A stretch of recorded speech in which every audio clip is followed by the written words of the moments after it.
ومش بس هنرجع نعيد تنظيم حياتنا، ده احنا هنرجع نعيد تنظيم العادات بتاعتنا، وهنرجع نعيد تنظيم المجتمع الصغير اللي احنا عايشين فيه، اللي هو بدايته بيتك، اوضتك، دولابك، وهكذا. أنا بنصحك إن أنتي تبتدي بإنك تشيلي كل حاجة قديمة ملهاش لازمة مش بتستخدميها. وهنا رول صغير جدا ممكن يساعدك، إن أنا لو ما استخدمتش الحاجة دي لمدة 6 شهور يبقى الحاجة دي فعلا ملهاش لازمة في حياتي. فبصي على هدومك، بصي على تسريحتك، بصي على مكتبك، بصي على دولابك، بصي على اوضتك، بصي على حمامك، بصي على مطبخك، بصي على بيتك.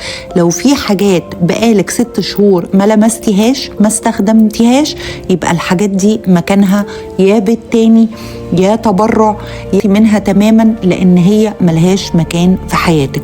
ابتدي بعيون نظيفة على مكان منظم، ومكان انتي فعلا بتستخدمي فيه كل حاجة.